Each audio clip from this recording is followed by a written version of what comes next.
President Trump expecting to unveil a new immigration order sometime this week, could be today, holding firm his promise to keep Americans safe. I've taken decisive action to keep radical Islamic terrorists the hell out of our country. Our next guest stands with the president, saying the countries included in the order are an absolute mess, and there's a reason so many of them are running to get here. Joining us right now to discuss it, U.S. Army veteran, Silver Star recipient, and author of the best-selling book House to House, David Bellavia. And David also is going to have his book becoming a movie, and it is absolutely unbelievable. David, you actually were in hand-to-hand combat in Fallujah. Literally no weapons, just your hand-to-hand with the terrorist threat. You've seen it. You stared at it. Are you worried about it coming here, and is President Trump doing the right thing to stop it? Well, absolutely. We've got 7 countries that are on this list, Brian. And, you know, I remember doing vehicle checkpoints with my buddies. We'd pull over a 35-year-old Iraqi driver, and his license had a picture of him when he was 12 years old. I mean, Saddam is known for a lot of things, but having a robust Department of Motor Vehicles isn't one of them.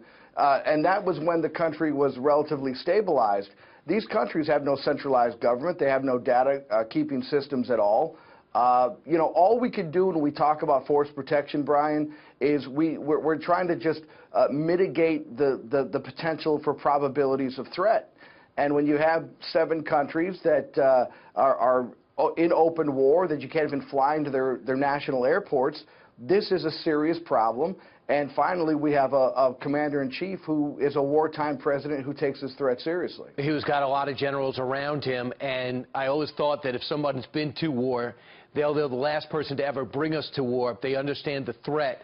So when he goes to put a 7-nation pause on the vet, so we can analyze and put a vetting process too. A lot of people say, well, that shows a bias towards Islam, and that sends the wrong message to the world. What do you say?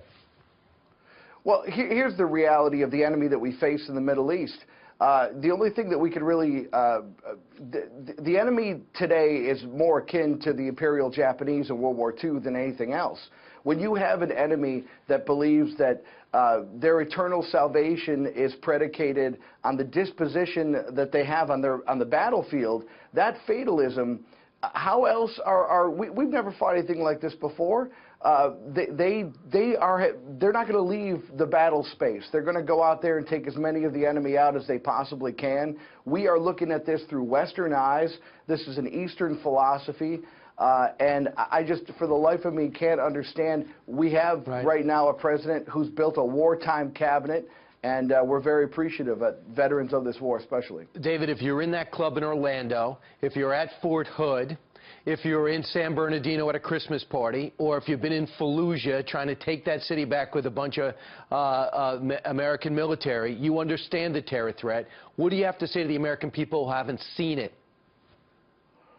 You know, first of all, I hope to God that you never see it, and it's the men and women who fight this war and who protect us, law enforcement and our Department of Homeland Security, whose job it is to make sure that that never happens to Americans here. But the reality is we're never going to kill the last terrorist. There are 8- and 10-year-olds right now in the Middle East that are preparing for the second wave of this generational fight.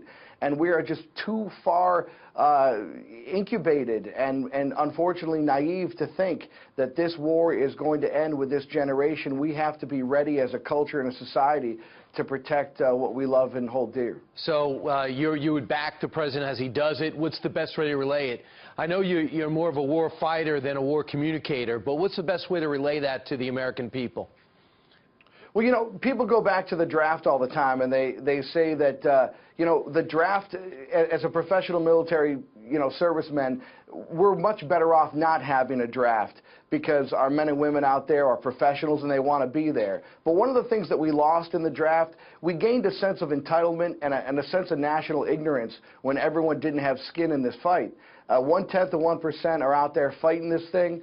And I think we need to listen to the men and women who've been there. We have generals now in positions like Department of Homeland Security and NSA who have been there, cut their teeth in Vietnam, are continuing to serve, and we need to support those guys. Yeah, let them lead. House to House, the name of the book. If you want to feel like you've been there without being there, pick up that book. David Bellavia, thanks so much.